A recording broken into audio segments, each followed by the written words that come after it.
Please welcome Leena Chandavarkar जी और किशोरदा के छोटे से पुत्र सुमित कुमार। किशोरदा कहते थे कि जो हंसाता है दुनिया को वो भगवान के बाद होता है। So sweet. Thank you thank you. आप जितनी बला की खूबसूरत है, किशोरदा उतने ही शरारती थे, तो आपके चक्कर में सीरियस कैसे हो गए हो जब आप ओ चंदू, ये क्या पतीला लेके घूम रहा है? खबरदार, इनको पतीला बोला तो ये मेरी जायदाद है। पतीले कौन सी जायदाद होती है बे? अच्छा, मुकेश अंबानी की अंटीला हो सकती है, मेरी पतीला नहीं हो सकती। पता है मैम, कल एक अंकल आए, उनके पेट पे मैं मसाज कर रही थी, मैंने पूरी जान लगाई, उनकी नान बाहर आ गई मालूम।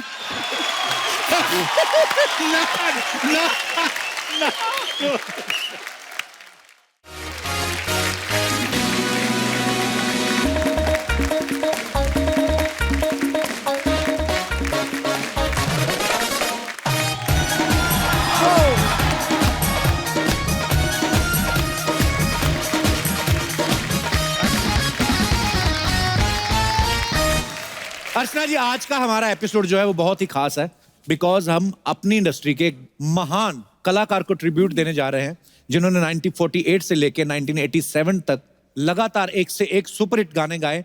वो क्या नहीं करते थे, वो एक्टर थे, वो सिंगर थे, वो कॉमेडी करते थे, मतलब एक सही मायनों में जिनको आप फनकार कह सकते हैं वो थे, जिनके गाने आज भी बेहद पॉपुलर हैं और आने वाले 100 सालों तक भी रहेंगे। वो महान सिंगर थे the one and only legendary Kishore Kumar साहब। एक बार जोरदार तालियां हो जाए उनके लिए। और आज उन्हीं महान किशोरदा को ट्रिब्यूट देने के लिए हमारे बीच आ रहे हैं उनके परिवार के कुछ लोग, जिनको आप सब लोग बाखूबी जानते हैं। तो सबसे पहले मैं इनवाइट करना चाहूंगा उन्हें, जो किशोरदा के बड़े बेटे हैं और साथ ही में इन्होंने हिंदी फिल्मों में कई बेहतरीन नगमे जो हैं हमें दिए हैं। Please welcome the very versatile singer mister Amit Kumar.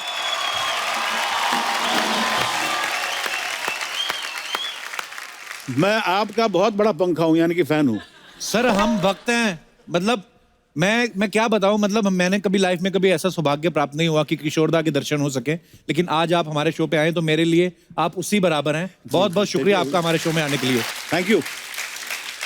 यहाँ पर उपस्थित सभी दर्शकों को मेरे तरफ से बहुत बहुत प्यार भरा नमस्कार। और अर्चना जी नमस्कार। नमस्कार। नमस्कार। How are you, Amit? हाँ, fine. I think we met after ages. After ages. हाँ। Right. बहुत दिनों बाद। Thank you, thank you. अच्छा, इससे पहले कि हम आगे बढ़े, हम सब जानते हैं कि किशोरदा जब भी मंच पे जाते थे हाँ। तो वो जितने भी दर्शक या जितने भी उनके चहेते जो फैंस हैं जो उनको सुनने आते थे, वो उनका एक खास तरीके से अभिनंदन करते थे। तो अमित जी, एक बार पहले वो हो जाए जरा। हाँ, वो 1972 में उन्होंने खुद लिखा। अच्छा जी। मुझे याद है न्यूयॉर्क में वाह, उन्होंने शुरू किया। हरफन मौला कलाकार थे किशोर जी। मतलब कि कमाल का चीज है जी। स्केल दीजिए। प्यारे बंधुओं, अरे फिल्म संगीत प्रेमियों,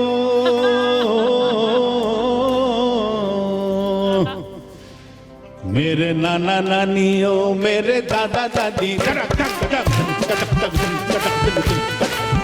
मेरे नाना नानियों, मेरे दादा दादियों, मेरे काका काकियों, मेरे मामा मामियों, मेरे यारों यारियों, मेरे बच्चे बच्चियों, मेरे यारों यारियों, मेरे बच्चे बच्चियों, आप सबको गुरुदेव किशोर कुमार खंडवे वाले का बड़ा सुपुत्र अमित कुमार का सप्रेम नमस्कार।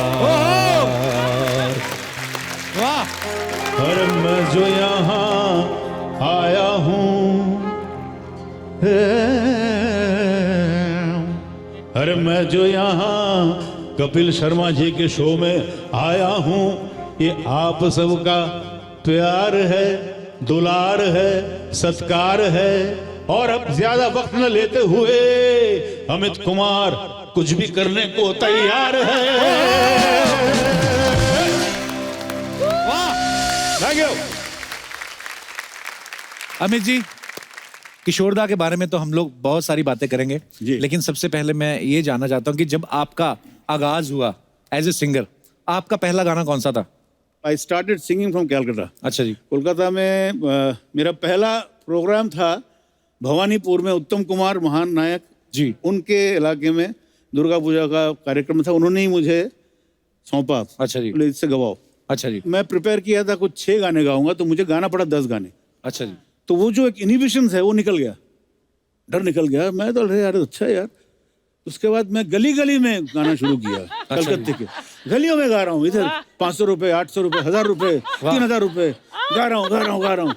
अभी मम्मी को मालूम पड़ गया। अच्छा। तो उन्होंने फोन किया मेरे पिताजी को, बोले वो तो यहाँ पे पढ़ाई लिखाई तो छोड़ो, तो जीरो लाता है, कुछ करता नहीं है, तुम्हारे गाने गाता है यहाँ पे गली गली में। तो पिताजी बोले very good very good very good. फिर वो शो देखने आए कलकत्ते में, रविंद्र सदन में शो हुआ था, बैंक का शो था, मुझे याद नहीं। तो मैं पिताजी शो देखने आए, मतलब मैं आता हूँ कलकत्ता। तो अभी जैसे किशोर साहब आए उस जमाने में, तो ही जस्ट केम बैक आफ्टर आराधना जी 69 के बाद, तो एकदम he was a one man show. कोई ऐसा था एकदम। तो जैसे आए तो तुम्हें बोला था तुम्हारे लिए मैंने फ्रंट सीट रखा है, वहाँ पे तुम बैठोगे। बोले कभी मत करना ये गलती। बोले क्यों? बोले कोई तुम्हारा गाना सुनेगा ही नहीं, सब मेरे को देखेगा। बट सही बात है, बिल्कुल बिल्कुल एक्सपीरियंस।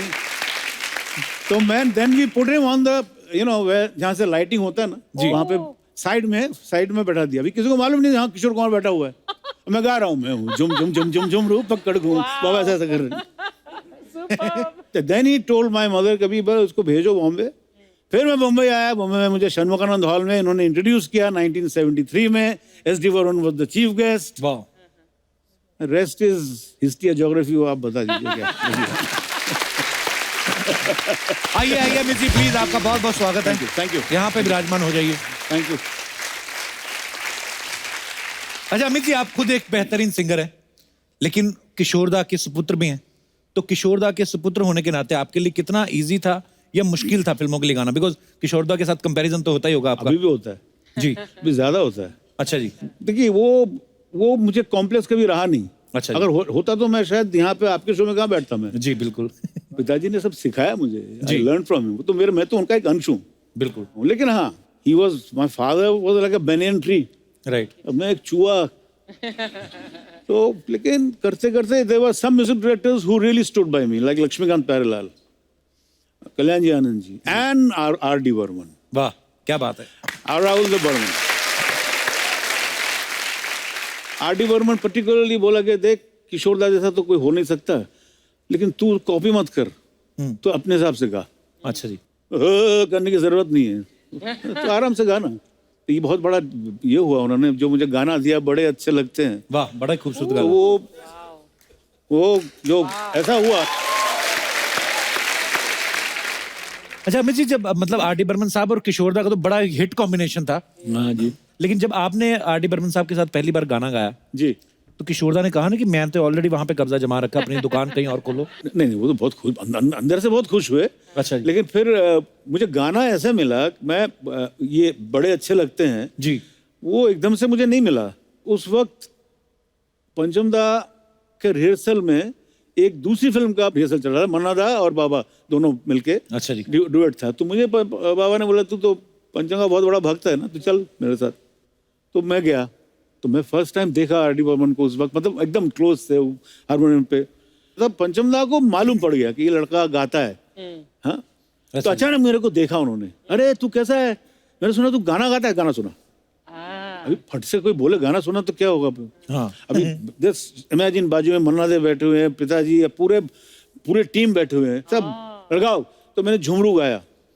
अच्छा जी। इतना बकवास गाया मैं डर के मारे, मतलब कि घबरा गया मैं बहुत, गा ही नहीं पाया मैं, एकदम इतना नर्वसली गाया। उसके बाद गाड़ी में जो लेक्चर दिया पिताजी ने मुझे, क्या करेगा? अरे बोले क्या करेगा तू, ये कैसा गाता है तू? बोले मुझे छोड़ दो। मैं बोला मुझे छोड़ दो, मुझे कलकत्ता जाने दो, मैं वहाँ ठीक हूँ, गली गली में गाऊंगा, ठीक है, मुझे यहाँ नहीं रहना। In the evening there comes a phone call. Phone call R D Burman. हाँ। बाबा बोल रहे हाँ बोलो क्या है? बोले कल भेजो उसको, आपके लाडले को भेजो, जो गाना मिल गया है, बड़े अच्छे लगते हैं, मिल गया बस। अच्छा किशोरदा को जिन्होंने सुना है, इंक्लूडिंग मी, हम लोग को वो रंग आ ही जाता ना। आप इतना सुनते हैं उनको, तो आपके तो फादर हैं, तो आपके तो ब्लड में है। तो अगर उनकी आवाज का बिल्कुल आपके अंदर वो आ भी जाए टच, तो कोई बुरी बात नहीं है। कई सारे लोग हैं जो मानते हैं, मेरे फैंस हैं, और कई सारे नहीं मानते। तो एक फेसबुक में मुझे किसी ने मुझे फ्लूक बोल दिया। अच्छा। फ्लूक, आप तो फ्लूक हो। तो मुझे बड़ा अच्छा लगा फ्लूक यार। तो मैं एक एल्बम बनाऊंगा, इसका नाम अमित कुमार द फ्लूक।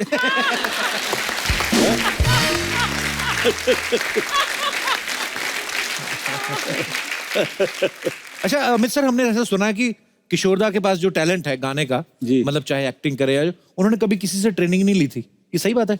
नहीं, कभी तो ट्रेनिंग नहीं। वो तो उनके गुरु थे कुंदन लाल सहगल। सहगल साहब के गाना गाते थे वो जी, बचपन से। अच्छा जी। और क्लासिकल तो उन्होंने कभी सीखा नहीं।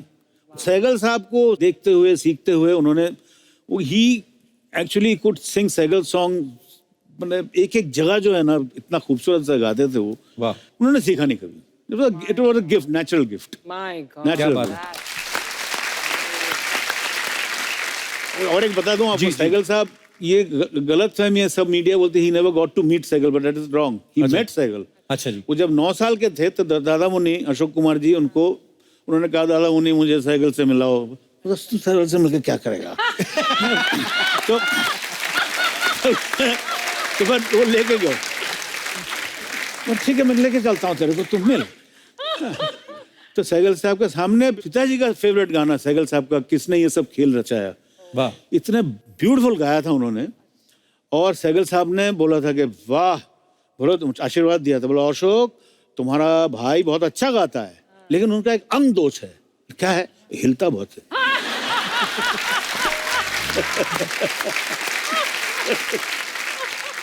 तो अमित सर, आपने सीखा है गाना कि गॉड गिफ्ट है आपको भी? मैं एक दफा मेरा दिमाग खराब हो गया था। अच्छा जी। 1971 में कि मैं क्लासिकल सीखूंगा। अच्छा। तो पिताजी को मैंने बोला, बाबा मैं क्लासिकल सीखूंगा। तो पिताजी ऐसे थे,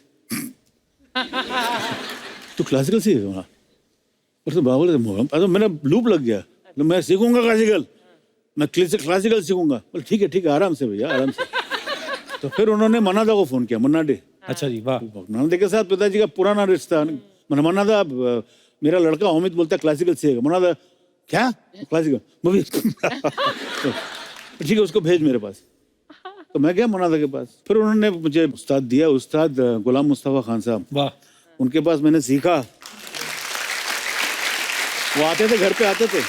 अच्छा जी। तो वो 6 महीना सिखाया, तो मेरा तो बाउंसर गया पूरा। मैं अंदर गया ही नहीं। अच्छा। तो फिर पिताजी को मैं बोला, बाबा मेरे से नहीं हो रहा। मैं बोला था तेरे को ना, नहीं होगा। क्यों ऐसा दिखाता है अपने आप को? तो उसके बाद तो खैर, लेकिन गुलाम मुस्तफा जी अभी भी बोलते हैं कि अगर तुम सचमुच सीखते थे तुम बहुत अच्छा गा सकते थे। मतलब सही बात है। पर आप बहुत अच्छा गाते हैं अमित जी। अच्छा अमित जी, ऐसा भी तो होता होगा कि जैसे किशोरदा इतने बिजी हैं और कोई और प्रोड्यूसर आया, और एक तो उसका बजट भी कम हो गया, तो ऐसा कभी किसी ने सोचा यार उनका बेटा ही तो है अमित, और उनकी आवाज भी आपकी काफी, वो रंग तो आता ही है, कभी ऐसा हुआ है कि कम बजट वाले आपके पास आ गए हो? हुआ है। अच्छा जी। हुआ है, बहुत हुआ है। देखिए, मैं विद ड्यू रिस्पेक्ट, पिताजी का रेट बहुत भयंकर रेट था उस जमाने में। अच्छा जी। और उनका एक था कि लता कितना ले रही है। अच्छा। तो अगर लता जी 80,000 ले रहे थे, मैं 90 लूंगा। अच्छा। तो ये बहुत कमाल था ये। तो और देते थे प्रोड्यूसर, घर पे आके देते थे। ये बहुत बड़ी बात, घर पे आके। पर घर पे आके पैसे देखा। बड़े तो ठीक है भाई। अभी कहाँ वो 90,000 से मेरा रेट क्यों बोलूं मैं? लेकिन हाँ, एक गाना था, मैं ही गाया था, गुलजार साहब ने लिखा था, आर.डी. बर्मन का, रोज रोज आंखों तले। वाह, बड़ा खूबसूरत गाना है। वो गाने में 3 अंतरे आशा जी की थे। अच्छा जी। I think I am talking about 1984-85 में जीवा फिल्म रिलीज हुई थी। अच्छा जी। तो अभी हीरो जो है संजय दत्त, अच्छा जी। उसको जब मालूम पड़ा उनको कि पूरे गाने में कुछ नहीं कर रहा लड़के, मंदाकिनी गाएगी और मैं खड़े रहूंगा ऐसा करके, तो बोला मेरे को एक अंतरा दो। तो उनके वजह से एक मेल अंतरा आया, थर्ड अंतरा। अच्छा जी। तो थर्ड अंतरा जैसे हुआ तो पंचम दा बोले ठीक है किशोर दा को फोन करो यार। तो किशोर दा का नाम सुन के डड्डू से किशोर दा क्यों अभी क्यों? ठीक है चलो अमित को फोन करो यार। अच्छा, मेरी एक बुरी आदत है, दोपहर को कुछ भी हो जाए, अमित कुमार नीड्स 40 विंग्स, दोपहर को सोऊंगा ही मैं। अच्छा, वो बचपन से है। तो पिताजी को मालूम था ये। पंचमदा ने फोन किया और बाबा ने उठाया, हेलो। अरे पंचमदा का एक बड़ा मजेदार ये था, वो अच्छा। कभी भी हेलो नहीं बोलते थे। जैसे हम हेलो बोलते, वो हाँ।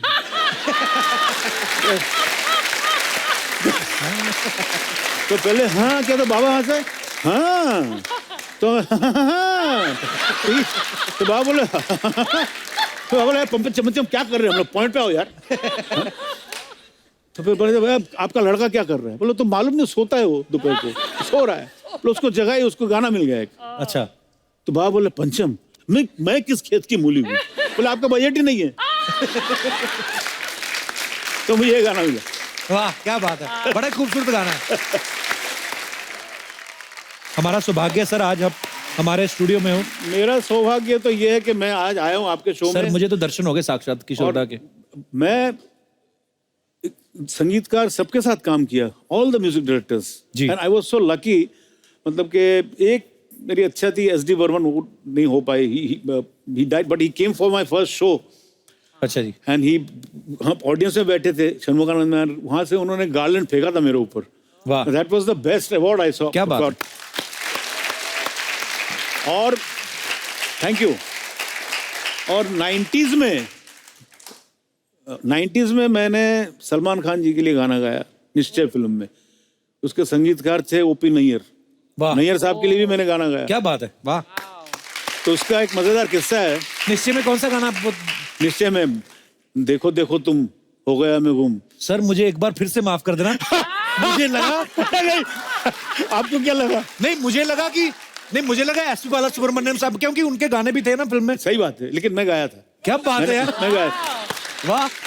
अच्छा, वो नैयर साहब को तो पिताजी रफी साहब को ये प्रेफर करते थे, पिताजी के साथ पुराना ये था एकदम शुरू में। तो नैयर साहब एक दिन मुझे फोन किया, नैयर साहब, उनका वॉइस कुछ अजीब था, तो मैं फोन उठाया, हेलो हाँ सर। नैयर साहब खुद फोन किया, हेलो। तो मैं कौन बोल रहा है? मैं ओपी नैयर बोल रहा हूँ, अमित है तुम्हारा नेम?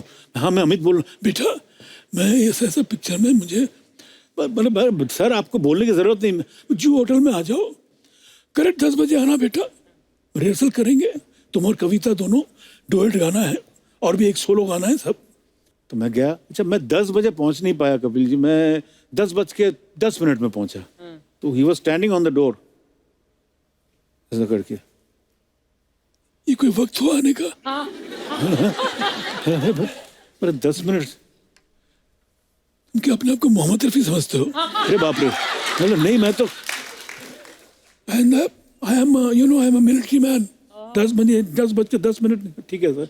उसके बाद उन्होंने मुझे यही गाना, मुझे कविता को कम से कम 6 दिन तक रिहर्सल करवाया। वाह 6 दिन, बड़ा खूबसूरत गाना है।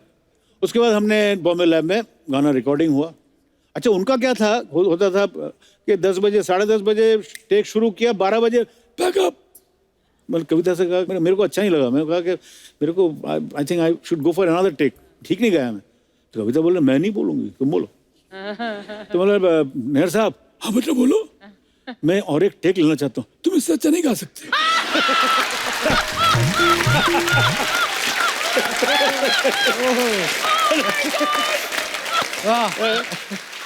अमित जी से बातें करके बहुत मजा आ रहा है, तो चलिए इस मजे को जो है थोड़ा और आगे बढ़ाते हैं। अब मैं यहाँ पे इनवाइट करने जा रहा हूँ किशोरदा की फैमिली से 2 और मेहमानों को। इनमें से एक ऐसी शख्सियत है जिन्होंने किशोरदा की जिंदगी को ना सिर्फ करीब से देखा है, बल्कि इनकी खूबसूरती को देख के किशोरदा ने अपनी जिंदगी इनके नाम कर दी। तो इन्होंने हमें मन के मीत, हमजोली, महबूब की मेहंदी, मन चली, विदाई और बैराग जैसी सुपरहिट फिल्में दी हैं। So please welcome the very beautiful actress Leena Chandavarkar ji, और साथ में किशोरदा के छोटे सुपुत्र वेरी टैलेंटेड सुमित कुमार जी। जोरदार तालियां हो रहे हैं। क्या हंसा है, बाप रे, बाप रे बाप। लीना जी आपका बहुत बहुत स्वागत है। हम धन्य हो गए, आप हमारे शो में आए हैं। मैं क्या बोलूं, हम लोग घर में आपको देखते थे, और मैं बताया कि किशोरदा कहते थे कि जो हंसाता है दुनिया को वो भगवान के बाद होता है। So sweet. थैंक यू आपका बहुत बहुत स्वागत है। मैं अभी अमित जी से यही कह रहा था कि हम लोग हमें सौभाग्य नहीं मिला कभी किशोर दा से मुलाकात करने का, पर आज ये हमारा सौभाग्य है, आप आज उनका परिवार हमारे साथ है, तो जोरदार तालियां हो जाएं आज। लीना मैम, सबसे पहले तो हमें ये बताइए, आप जितनी बला की खूबसूरत है। जी थैंक यू। किशोर दा उतने ही शरारती थे, उतने ही मजाकिया थे, तो आपके चक्कर में सीरियस कैसे हो गए हो? जी मतलब जब आप उन्होंने जब आपको प्रपोज किया तो नॉर्मली किया था, गाना वाना गा के किया था? अरे बाप रे, वो मत पूछिए। पहली लाइफ की ट्रेजेडी में अच्छा जी। ज्यादा दिन नहीं हुए थे, मैंने कहा मैं काम नहीं कर सकती मैं, तो बोलने लगे कोई बात नहीं, तुम स्टोरी तो सुन लो। नहीं मैं नहीं कर सकती, करते करते मना लिया, नन का रोल दिया, बहुत सुंदर। अच्छा जी। फिर उसके बाद में मैं घर पे बुलाया, अमित सब लोग थे। अच्छा जी। उन्होंने कहा कि तुम खाना बड़ा अच्छा बनाते हो, क्योंकि मैं नॉर्मल होने लगी जब मैं, अब हुआ ये कि उन्होंने बोलते बोलते बोल ही दिया कि अगर ऐसा नहीं, अगर कभी सोचो शादी के लिए तो मेरा प्रपोजल सबसे पहले। मैं बोला क्या आपके लिए शादी इतना क्या कोई मायने नहीं रखती है, आप जिसके साथ भी काम करते हो। किसी ने मुझे भड़काया था, संजीव कुमार, उन्होंने भड़काया, बाद में बता। संजीव कुमार जी ने भड़काया था? संजीव जी ने मुझे बोला वो फिल्में लेना चाहते ना, पहले राखी बांधो। मतलब क्या, तो बोलते शादी करोगी? तो मैंने कहा नहीं, क्यों शादी करूं, मैं उनकी फैन हूँ। फिर उसके बाद में उन्होंने जब कहा मेरा प्रपोजल है, तो मैंने कहा नहीं, आपने क्यों ऐसा बोला? तो बोलते अच्छा कैंसिल कर दो, मेरी फिल्म मत छोड़ना, तुम सीनियर है और इतने मेरे फेवरेट हैं। तो मैंने कहा नहीं फिल्म नहीं, लेकिन शादी नहीं। तो बोले ठीक है। फिर उसके बाद में मैं जब आई मामा से मिलने, तो बोलती ये मुसीबत फिर से मेरे गले में आ गई। अच्छा। मतलब जो हुआ था मेरा, ससुराल से मैं घर आ गई और कहाँ जाती, मुझे बहुत लग गई बात, बोलते हैं ना अपना। मैंने कहा पापा मुझे इतना प्यार करते, मैं भी ऐसे कैसे कह दिया? फिर मैंने उनको फ़ोन लगा, मैंने कहा सुनिए, तो उठाया था। हाँ लीना तुम? मैंने कहा देखिए, आपने उस दिन कहा था ना कि आप शादी करना चाहते हैं, सीरियसली कहा था या ऐसे? अरे बाबा वो तो हो गई ना बात, मैंने तो सॉरी भी बोला, ये भी हो गया सब, अभी मैं भूल भी गया हूँ। तो मैंने कहा ऐसा है तो फिर मुझे किसी और को अप्रोच करना होगा। मैं जाके रास्ते में किसी को पूछूंगा आपकी शादी हुई है? नहीं, आप मुझसे शादी कर सकते हैं। फिर बाद में पता क्या बोलते हैं, अरे बाप रे, मैं सोचता था मैं ही सबसे बड़ा, तुम तो मुझसे भी बड़ी। आपको याद है कोई किस्सा किशोरदा का? इसका एक किस्सा मैं बताता हूँ। हमारे जो बंगलो है, किशोर साहब के बंगलो, उसके मानिक जी के ऊपर जो स्कूल है लगा हुआ है, एकदम जो दीवार है। दादा नो प्लीज, नहीं एक बार, अरे this is the family show, family show, इसमें कोई ये नहीं। फैमिली को मैं सब बता दो। our father was open book यार, ऐसा इंसान पैदा ही नहीं होगा, one of a kind, ये तो मैं बोलूँगा एब्सोल्युटली। तो स्कूल वहाँ पे बच्चे लोग क्रिकेट खेलते थे, गार्डन था वहाँ पे और वो ग्लास हाउस था। तो ऐसा हुआ कि बच्चे लोग खेल रहे हैं, तो वो ग्लास हाउस बनाया था, तो बॉल आके धाड़ तोड़ दिया कांच। अच्छा। अब पिताजी एकदम वहां से जो उनका एडिक्टिव शुरू हुआ, गालियों का जो बौछार शुरू हुआ, वो बोल नहीं सकता, मैं तेरी भाबा भाबा भाबा भाबा भाबा भाबा भाबा भाबा भाबा भाबा, बच्चे लोग और प्रिंसिपल भी खड़े वहां पे, भाबा भाबा भाबा भाबा भाबा। अभी मैं पीछे से आ गया, क्या हुआ क्या हुआ? बाबा ऐसा मेरा कांच तोड़ दिया, मैं भी वहां से भाबा भाबा भाबा भाबा, मेरा भी शुरू हो गया भाबा भाबा भाबा तेरी भाबा।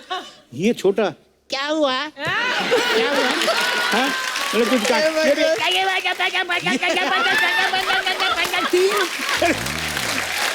तीन डिफरेंट।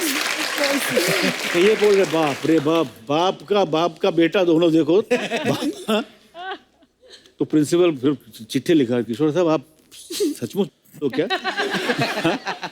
मतलब बचपना कितना, मतलब ये बातें जो कहीं सच ही कहते हैं कि ये जो कलाकार के अंदर का बचपना है, हालांकि सिर्फ कलाकार ही नहीं, किसी के अंदर का भी जो बचपना है वो नहीं मरना चाहिए। पर आज मैं देख रहा हूँ कि अमित जी आपके अंदर भी वो शरारते हैं, और लीना जी आपके चेहरे पे भी एक कहीं ना कहीं एक मासूम से बच्चे वाली ना वो स्माइल दिख रही है। सो बहुत ही प्यारे लग रहे हो आप तीनों। Thank you so much once again.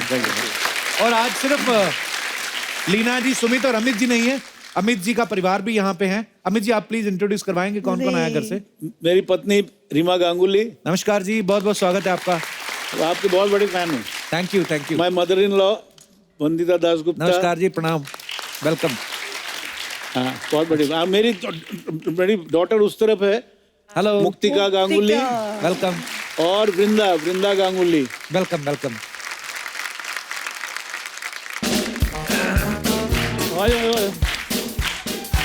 वो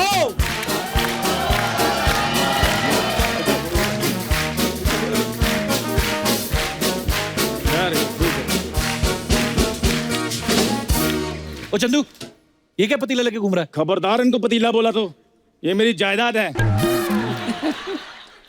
पतीले कौन सी जायदाद होती है बे? अच्छा, मुकेश अंबानी की अंटीला हो सकती है, मेरी पतीला नहीं हो सकती।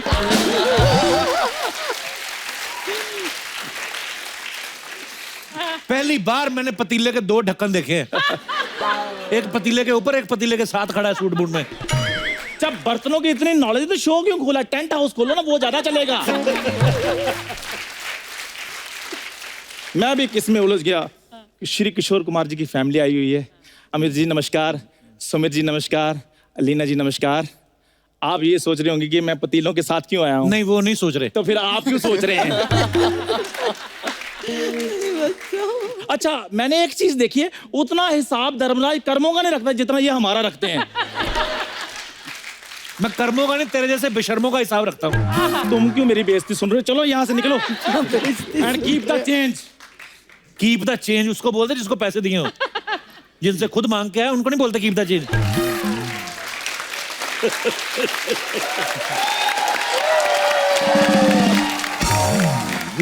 जब आपको पता होता कि पैसे देने होते तो फिर देते क्यों नहीं हो? लोग तुम्हारे घर से खाली जाते हैं। ये शो है, तेरा सिग्नल नहीं है कि जहां मैं जी में आया तो मांगना शुरू कर देता तू। देखो मेरी बात सुनो प्लीज, मैं आज म्यूजिक के मूड से आया हूँ। अच्छा। थोड़ा मैं बातें करने के लिए आया हूँ, आप मुझे प्लीज डिस्टर्ब ना करें। बड़ा तेरा छोटे तबले जैसा मुंह है तेरा।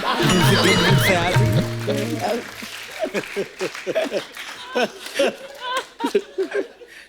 बता क्या बातें करने आया? मैं अमित जी, इधर आके बैठ, इधर आ। पीठ पीछे बातें बड़ी करता है एक तो। इधर आ। बैठ, इधर बैठ। देख तेरे को इज्जत दे रहा हूँ। कभी सोचा था तू किशोरदा की फैमिली के साथ बैठेगा? देखा, आते नहीं जाती। नमस्कार सबसे पहले। उसके बाद में क्या करेगा? अभी तू पहले नमस्कार है तो नमस्ते तो सबसे पहले, नमस्ते तो ऐसे की है जैसे उसके बाद बड़ा कुछ ये गाना सुनाएगा। मैं बहुत ज्यादा हाथ देखो इसके रहते हैं। कुछ मांगेगा पक्का। अच्छा, क्या करने आया था बता दो सही। खैर अमित जी, वो मैंने कुछ चीजें देखी कि जो म्यूजिक में मेरे को अच्छी नहीं लगती। कौन सी चीजें नहीं तुझे अच्छी लगी? जो भेदभाव होता है ना, वो नहीं अच्छा लगता मुझे। क्या भेदभाव होता है? हारमोनियम में जो ब्लैक कीज ऊपर होती हैं, व्हाइट वाली नीचे होती हैं। कर दी ना जाहिलों वाली बात। हाँ, नहीं, वो हमारे बुजुर्ग कहते हैं ना अर्चना जी कि जिस थाली में खाओ उसमें छेद नहीं करना चाहिए। और जब बांसुरी बजाते थे उसमें इतने सारे छेद होते हैं। मैंने कहा था ना ये जाहिलों वाली बात करेगा। बांसुरी में छेद इसलिए होते ताकि वो सुर निकले उसके। अच्छा। हाँ। एक सुर के लिए छेद, तो ससुर के लिए तो फिर सुरंग बना देते होंगे। देखा, मैंने कहा था ये ऐसी बातें करेगा। म्यूजिक के बारे में मेरे को मत बताओ, इधर मैं भी घराने से बिलोंग करता हूँ। घराना उनका होता है जिनका घर हो। तेरा फुट पताना है तेरा। इधर बैठो, इधर बैठो। सोनी साहब के गुलजार साहब बैठो इधर।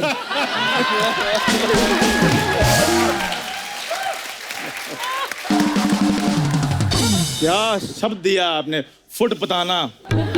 खैर अमित जी, मेरे को भी प्रॉपर एक अच्छी नॉलेज है म्यूजिक की। जैसे वो तानसेन साहब वो सुर लगाते थे ना, तो वो मैं भी लगा सकता हूँ। तो लगा फिर। नहीं, लगाने नहीं ना मैंने, क्योंकि जब वो लगाते थे तो आग लग जाती थी, बारिश हो जाती थी। और मैं बिल्कुल नेचर लवर हूँ, मैं प्रकृति के खिलाफ कुछ करता नहीं हूँ। अच्छा, हाँ जी। तो फिर ये जो सुबह सुबह बोतल पानी की लेके जो प्रकृति के साथ उसकी बनाई हुई जमीन को जो तू गंदा करता है, वो क्यों करता है फिर? वो खाद होती है।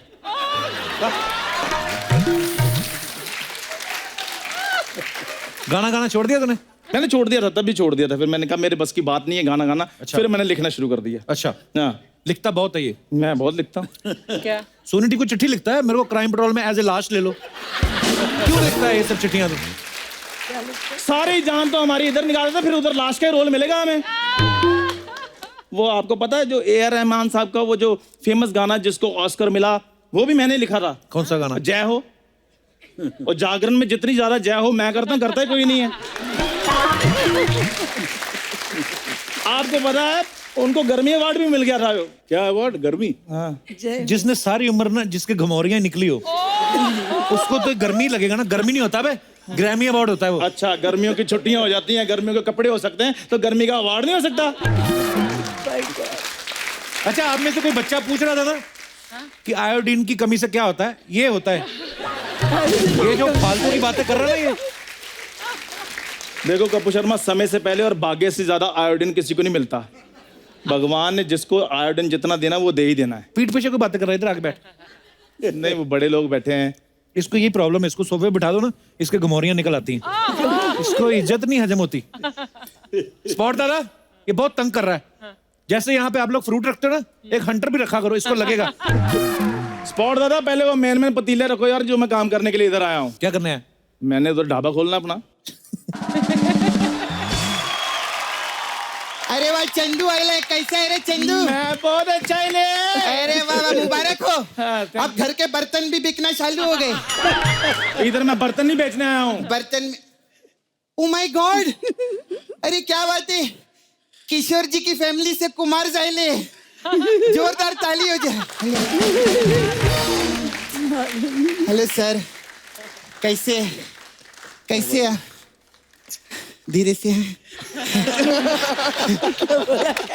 अब मेरे को पता चला है चंदू क्यों आता है इधर। क्यों? जब बड़े बड़े सेलिब्रिटी लोग आते हैं ना, तो एक खाली बर्तन लेकर आता है मांगने के लिए। देख क्या रहा है, माटूंगा क्या मंगोड़ी? मैं मांगने के लिए नहीं आया हूँ, उधर मैंने ढाबा खोलना है। ढाबा खोलना है तो जल्दी खोल बाबा, क्योंकि बाद में तेरा सामान हमको फेंकना भी रहता है। ऐसे कैसे फेंक दोगे? मैंने इधर सोनी साहब से चिट्ठी लिखवाई है, ये देखो। सोनी साहब मतलब सोनी टीवी? हाँ, ये चिट्ठी लिखवाई मैंने सोनी दिखा साहब। दिखा, सोनी साहब की है। ये ले। जा सोनी साहब को बुला के मैं बात करेगी उनसे। अच्छा, मुझे पता था इसने ऐसे करना है, इसलिए मैंने चिट्ठी लिखवाई ही नहीं।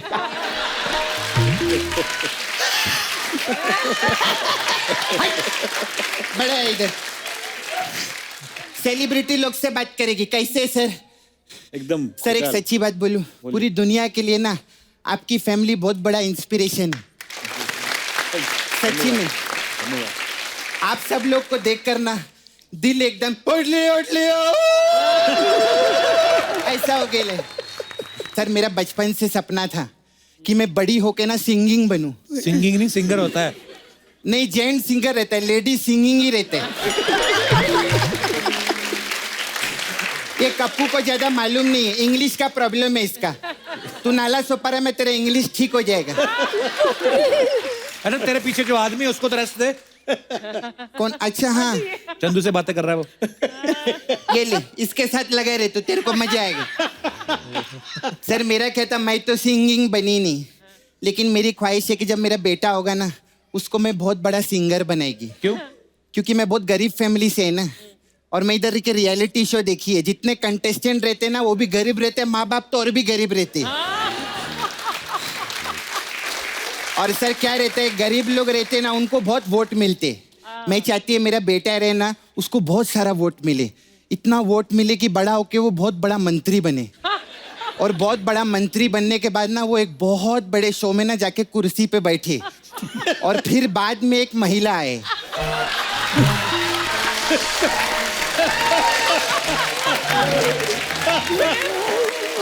और वो महिला आके उसकी कुर्सी छीन ले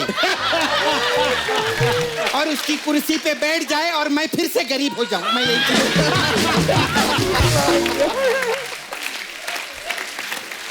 यही सपना, मेरी बात सुनो, रियलिटी शो में काम करने के लिए टैलेंट होना चाहिए। अच्छा, रियलिटी शो में नहीं, किसी भी शो में टैलेंट मांगता ही मांगता है। बिल्कुल। इसको क्यों समझा रहे? ये तो तेरा दोस्त है। चलो दोस्त हूं तो क्या हुआ, उन लोगों की तरह तो नहीं ना जो भांजे होकर भांजियां बन बन कर इधर काम ढूंढ रहे हैं। बैठ मेरे साथ ज्यादा पर्सनल मत होना में बोलती है यार, वो तो शो मैं- पे मैं भांजी है, समझा? पैकअप के बाद मिल, तेरे को भांजे का प्यार देगी मैं। बात कर रहे लो इधर, बकवास करते। सपना, मैं तो यार मजाक करता हूँ, तुम तो ऐसे गुस्सा कर जाती हो। क्या मजाक करता हूँ। मजाक करता है? अब तू ही मजाक करेगा क्या? हम लोग क्या इधर सेल्फी लेने को आए ले? मजाक करता हूँ। मुंह देखो इसका। सर लोग से, सेलिब्रिटी लोग से बात करेगी मैं। अब वो गाना है ना आपके डैडी का, एक लड़की भीगी भागी सी। सर वो मेरा फेवरेट सॉन्ग है। पूछो क्यों? क्यों? क्योंकि मेरा छावा रहता है ना नाला सुपारा में। मैम छावा समझते हैं ना? छावा क्या होता है? छावा छावा वो मेरा छावा रहता है उधर, बॉयफ्रेंड। जब भी मेरे को मिलता है ना, वो किशोर दा का गाना गाते हैं कि लड़की भीगी भागी सी। अच्छा, हाँ, तुम बारिश में मिले थे? नहीं कीचड़ में मिली थी हम लोग। कीचड़ में कौन मिलता है? उसका सुअर निलाने का काम है ना नाला सुपारा में।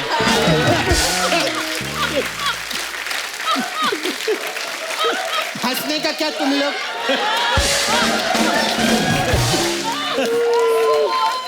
हाँ? मुकेश डुक्कर वॉशिंग कंपनी है उसका उधर। और सुअर लोग को निलाते मालूम है मैम? आप देखे ऐसा क्यूट से रहते हैं, ऐसा रहते, ऐसा पिंक कलर के रहते हैं ना। अमित जी भी बहुत बड़े फैन है। अरे वो तो उसके लिए कस्टमर भी ढूंढते। वो कैसे ढूंढते हैं? अरे मैं केबीसी में देखी है, वो सबको पूछते हैं आर यू सुअर, आर यू सुअर, ऐसा करके।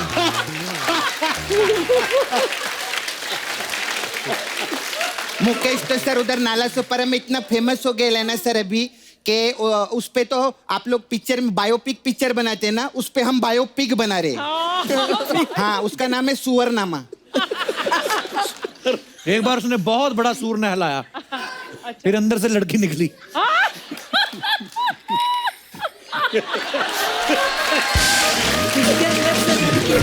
फिर उसको दोबारा नहलाया, फिर वो लड़का निकला। तेरी बात कर रहा है, तू क्या देखता है इधर? तेरे बारे में बोलता है वो। और उसने बूट पहने हुए थे। हाँ, वो भी काले रंग के। और एक ही शर्ट पैंट पहन के घूमता है वो 5 साल से, गमछा लगा के। सपना, क्यों गुस्सा कर रही हो? मेरी बात सुनो, तुम जो मर्जी लिख लो, लेकिन मैंने इधर ऊपर लिखवा ही देना है, चंदू दा ढाबा। चंदू दा ढाबा? तो एक काम कर, बाहर जाके चाय की टेपरी खोल किधर और जाके। कप्पू, ये कल की लड़की मेरे को सिखाई कि मैंने क्या खोलना है। ए, मैं भले कल की लड़की है, लेकिन परसों तक का कमाई है मैंने, समझा?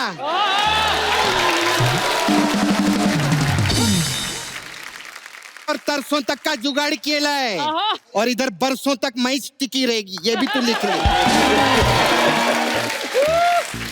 बात करते देखो, जा रहे बाय। नहीं बाय नहीं, आइडिया दे रहा हूं तुम्हें मैं। मेरे पास बहुत अच्छा आइडिया है। तुम पीछे अपना ब्यूटी पार्लर चलाओ, आगे मेरे को थोड़ी सी जगह दे दो, मैं तुम्हें एक वक्त का खाना फ्री दे दिया करूंगा। भिखारन हूं मैं? एक वक्त का खाना फ्री में देगा? मेरे को 3 टाइम का खाना एक बार में चाहिए, वो भी दिन में 4 बार, समझा? बात कर रहे ये भिखारी समझते हैं। तुम दिन में 4 टाइम खाना खाती हो? नॉर्मल लोग 4 टाइम ही खाते, तेरे जैसा नहीं, जब मिल जाए तब खा लिया। सही बोला ना मैम?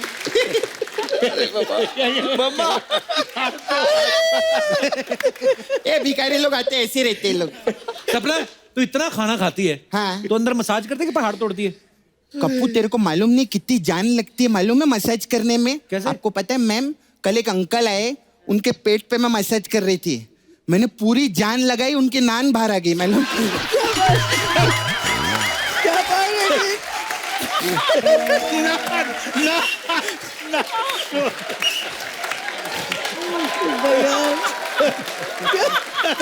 क्या मैसेज किया?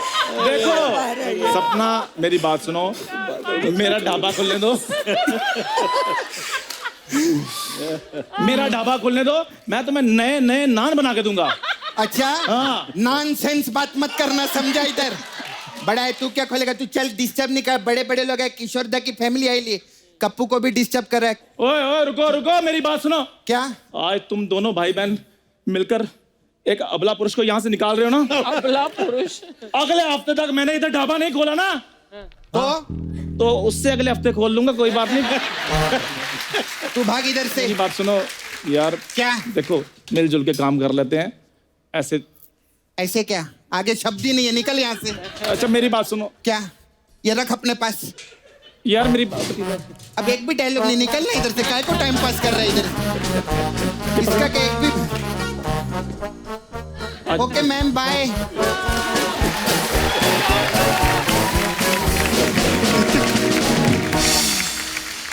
अच्छा अमित जी, हमने ऐसा सुना है कि जैसे किशोरदा को कोई बुरा बोल देता था वो बदला जरूर लेते थे वो, ये सही बात है? सही बात है। मतलब कि एक बार हुआ था, वो पिताजी ने बताया था मुझे बचपन में।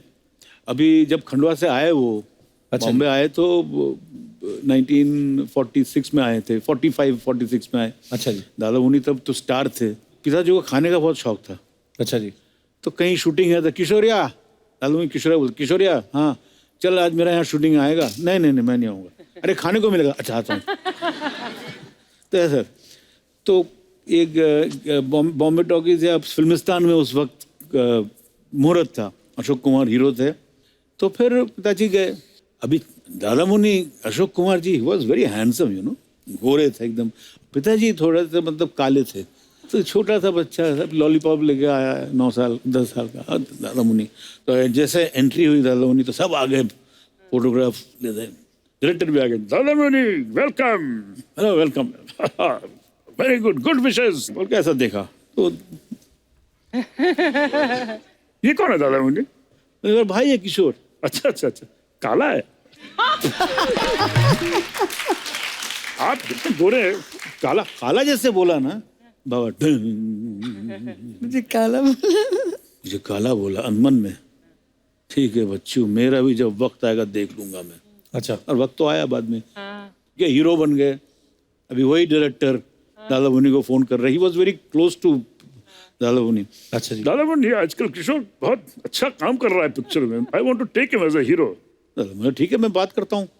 तो बाबा दादा मुनि ने फोन किया, किशोर तू ऐसा ऐसा है, डायरेक्टर फोन किया है और याद है वो मुहूर्त में आया था। बोला हाँ हाँ हाँ हाँ, तो वहाँ पे वो तेरे को हीरो लेना चाहता है। तो बाबा बोले काला। तो काला किसको बोल रहा है? नहीं नहीं मुझे याद आया। तो बदतमीजी मत करना, वो उसका आदमी आएगा, हाँ तो जाके मिलना ऑफिस में। मैनेजर आए तो बाबा बोले ठीक है मैं ज़रूर आऊँगा, लेकिन मेरे कुछ शर्तें हैं। बोले क्या है बोलिए। बोले मैं जब आऊँगा उनसे मिलने, डायरेक्टर साहब से, प्रोड्यूसर डायरेक्टर, तो उनका ऑफिस तो होगा वहाँ पे। बोला बिल्कुल ऑफिस है, वहाँ पे टेबल तो होगा। हाँ बोले इस तरफ चेयर होगा, वहाँ पे बैठे होंगे वहाँ। तो मेरी जब एंट्री होगी तो मेरी एंट्री में मैं वहाँ से गुलाटी मारते मारते आऊँगा। ऐसा गुलाटी मारते मारते मारते मारते मैं टेबल के ऊपर आके खड़े हो जाऊँगा ऐसा करके, और वो वहाँ से उठ के वो भी गुलाटी मार के टेबल के ऊपर खड़े हो जाएंगे। अच्छा। वहाँ पे दोनों ऐसा सैल्यूट करके दोनों वहाँ पे बिजनेस की बात होगी। बल बल बल बल बल, हेलो हाउ नाइस मीटिंग, हाँ कितना पैसा लोगे, क्या बल बल बल, ये पिक्चर है, तुम हीरो हो, बल बल बल। उसके बाद गुलाटी मारते मारते मैं निकल जाऊंगा, और वो भी गुलाटी मारते मारते वहाँ पे बैठ के वो चेयर घूमता हुआ चेयर में घूमेंगे। अच्छा। ये मेरी शर्त है। उसने जाके बोल दिया। अच्छा। बस ये बिकम फिरोशस हो गए। फोन किया उन्होंने, दादा मुनि क्या हुआ, क्या किया उसने? बोले मैं उससे हीरो लेना चाहता था, लेकिन थैंक यू, लेकिन उसने ऐसा बदतमीजी की, उसने ऐसा किया, पूरा सुना दिया। तो अच्छा मैं देखता हूँ। फोन रखा, फिर दादा मुनि घूमे फोन किया, तूने क्या किया, मेरी इज्जत का फालूदा कर दिया, तू अब भी है मेरे पास। पिताजी गए जाके, तो अच्छा दादा मुनि घूम रहे थे वहां पे, मतलब जैसा शेर घूमता है ना पिंजरों में, वेट कर रहे हैं। तो जैसे पिताजी की एंट्री हुई तो ऐसा देखा, आज हंसी भी है। उनको अच्छा भी लगा है उसका। बोले क्या बोला तूने, क्या बोला? बोले कुछ नहीं दादा बोले, मैं बचपन में जब गया था ना तो मुहूर्त में तो मुझे काला बोल दिया। काला? बोला हाँ मुझे काला बोल दिया, तो मुझे लग गई। अब मेरा टाइम आया तो मैंने उसका ऐसा बदला लिया मैंने, तो उसमें क्या बुरा क्या किया मैंने? सुनिए, तो दादा वो नहीं बोल रहे, क्लाइमैक्स दादा बोले तू ये सब करके बच जाता है, मेरे से होता नहीं है। Please like, subscribe and click the bell icon to get new Kapil Sharma and other fun show video updates.